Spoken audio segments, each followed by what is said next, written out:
there she, I mean, she wasn't even in an elected position. How, you know, and she's sitting there using those words. This is back when Bubba was still president. So, consider it, folks. Consider. Well, speaking about the military, gone over to BuzzPost. Somebody did a compilation, and it's not all-encompassing. It's just kind of a greatest hits, so to speak, of some of the memes that have been done up from some of General Mattis, U.S. Marine Corps. General Mattis's more famous statements. Some of his quips and one-liners, of course, you know, one of the favorites of a lot of people when they're deployed is be polite, be professional, but have a plan to kill everybody you meet. That's pretty much how it is, folks. You have to, when you're in the military and you're going into a hostile environment, you still have to be able to interact with the non-combatants. But especially when you're talking like Iraq and Afghanistan, you don't necessarily know who the combatants and who the non-combatants are because they don't necessarily wear uniforms. So little words of wisdom there. Other great things by written by Mattis or spoken by Mattis is, you know, Marines don't know how to spell the word. Let me restate that. Marines don't know how to spell the word defeat. That one's kind of cute. There's nothing better than getting shot at and missed a lot. It feels really great. That's a favorite of mine. All kinds of ones if you head on over to BuzzPo. They're kind of small. The person who did the write-up here made the memes just a little bit small for your average eye to be able to read the words, but I'm sure you can enlarge them and see them. One of them that he has here is, I'm going to plead with you. Do not cross us, because if you do, the survivors will write about what we do here for 10,000 years. And by the survivors, of course, it means you cross us, the survivors of your side, or the opposing side. And then,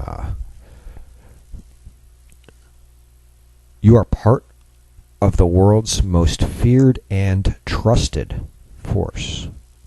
Engage your brain before you engage your weapon. And those are great words of wisdom for not only for members of the military who need to live by that kind of wisdom, but they also go for those of us law-abiding citizens who own firearms and practice our Second Amendment rights there. So keep that in mind. Engage brain before engaging weapon. Always, always. Some great stuff there by Mattis. So, again, 520-226-8567. Give a call in and tell us what you think about all that. And in the meantime, let's listen to Ted Cruz's latest kind of PSA about talking about Obama's plans to conduct an amnesty, bunch of executive orders, kind of bypassing what the Constitution says are the legislative responsibilities. I would be ignoring the law in a way that I think would be very difficult to defend legally. It's outrageous. President Obama is planning to offer amnesty to millions of immigrants who've entered the United States illegally. I would be ignoring the law. But Obama wants to do it after the November elections because he knows amnesty is unpopular and he doesn't want Democratic senators held accountable. We all celebrate legal immigration, but Obama's planned amnesty undermines one of the fundamental principles that makes our country so great, the rule of law. Very difficult to defend legally. We cannot hope to solve the crisis at the border without first addressing the fundamental cause of it. Log on to StopObamasAmnesty.com and sign the petition to stop Obama's amnesty. Senator Ted Cruz is leading the fight to secure the border, stop Obama's amnesty, and celebrate legal immigration. But he needs your help to hold Obama and Senate Democrats accountable. Sign the petition at StopObamasAmnesty.com and send a message to President Obama. No more amnesty. Yeah, speaking about amnesty and foreign nationals running around free range, 4 Afghan soldiers, officers within the Afghani army, had come over to here in the States for some training and somehow vanished. Well, folks, I'm sure you've heard about that in the news. If you haven't, well, now you do know that they vanished a couple of days ago. But that's okay. They've been found. They were hanging out at Niagara Falls, watching the water go over the rocks there. So they just wanted to do the tourism thing. But not all the people who come in without visas and do the illegal. Now these guys weren't here illegally, but had they run and fled and shed their uniforms and deserted and taken up refuge within the population here in the States, that would be a different story. Then at that point they would be, because their visas would expire. But talk about the people who do come here illegally. They're kind of running around. Not all of them are just here to go and check out the Niagara Falls or look at the Sears Tower and go, ooh, look, tall building. Although they can go to Bahrain and see an even taller one. Or go to the Grand Canyon and look, wow, deep hole in the ground. And they're not just here to see the natural wonders of the United States. A lot of them, in fact, most of them are here doing things that, even though they don't realize they're bad, they're bad.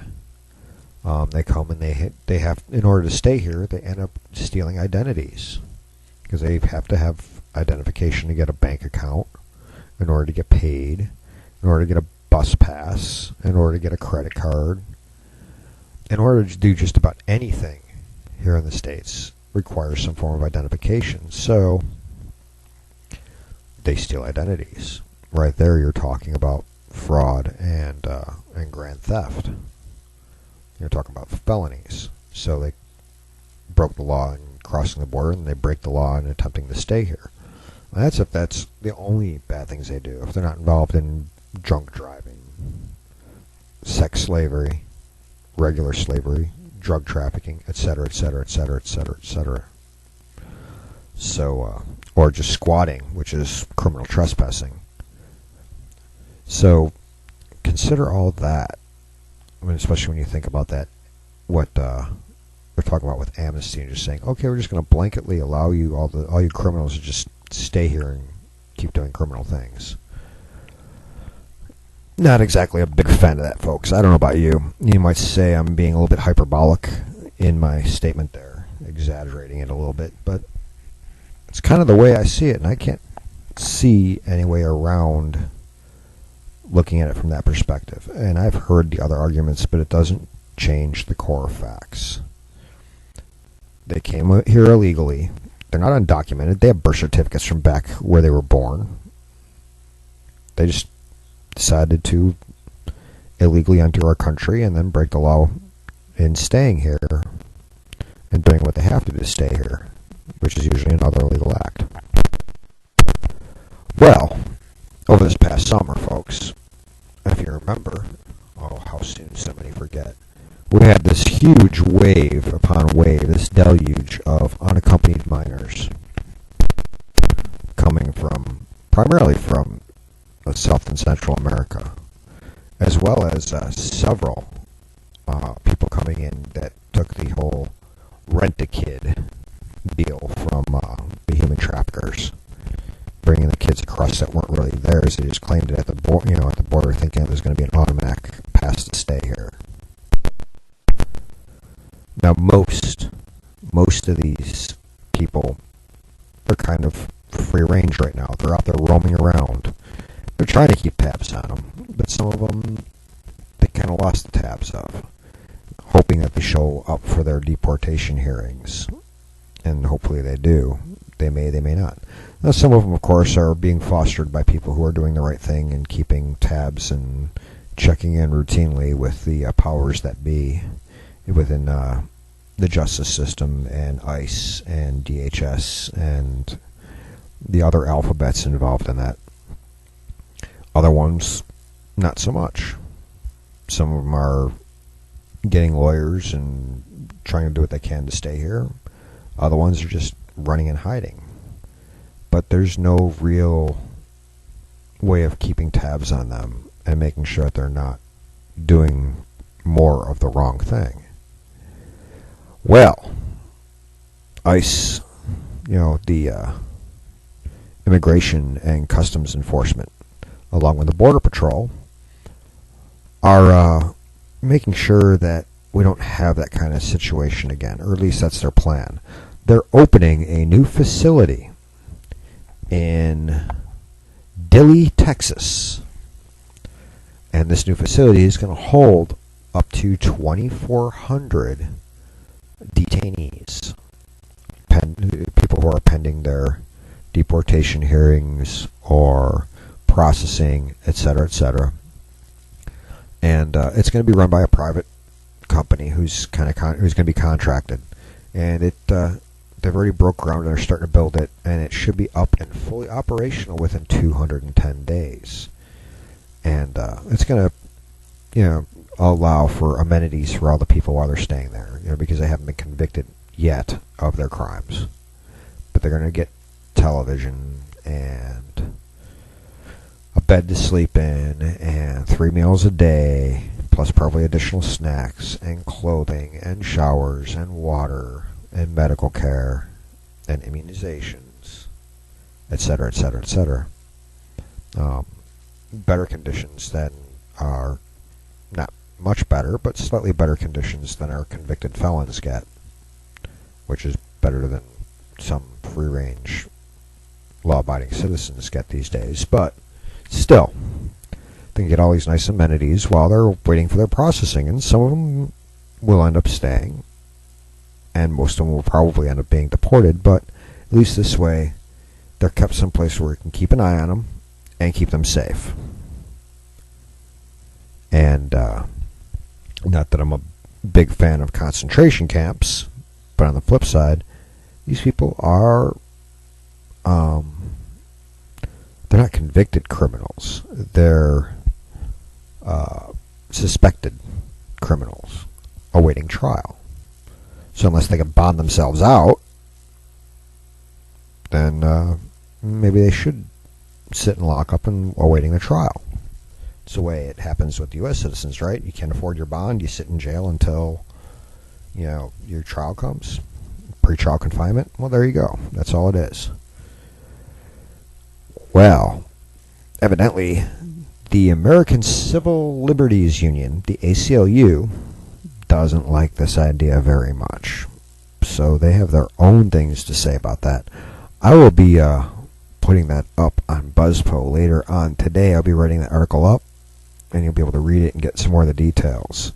But good news is economic growth.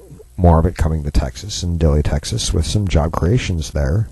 It's, of course, is a public-private partnership, a P3, what they call it, P3 type venture.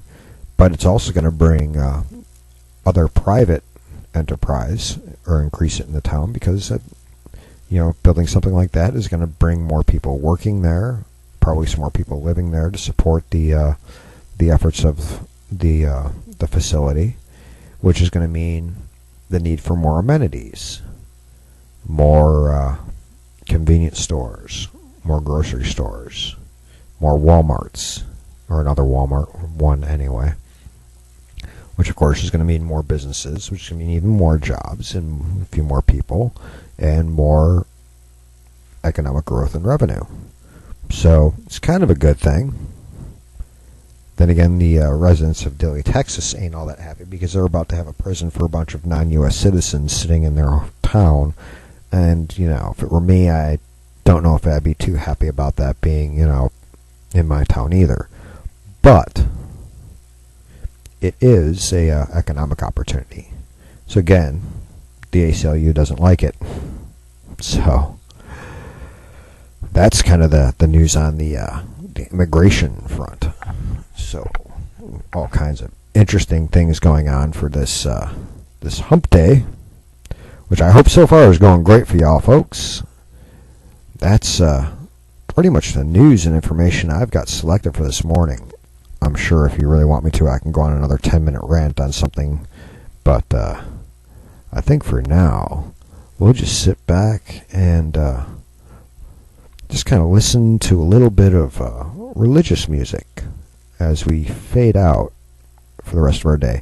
We'll be right back here with you tomorrow, folks, from 8 to 9 a.m. Central Time, of course, or if you're listening to the podcast whenever you decide to. Remember, the show is live on Heartland Radio over there on Live 65, and the replays are over on the Mental Aikido and Martha Matuszak show station there on Live 365. So join us there, or of course you can listen to the podcast over at YouTube or on the Mental Aikido blogspot page, which is where the program notes are posted. So go ahead and make sure you listen or read on those, and go ahead and look at the links and get the rest of the story, so to speak, whatever I have not flapped my gums about.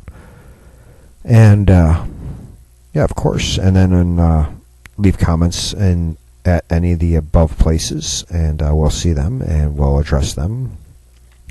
And as well as, or adding on to that, of course, you could always call into the show, 520-226-8567. But with that in mind, folks, we'll see you right back here tomorrow. Enjoy a little bit of Dave the Bard, spelled D-A-M-H, Dave the Bard, singing The Hills They Are Hollow for my fellow Druids out there. And for those of you who aren't, open your minds, folks. It's all about religious liberty, ain't it?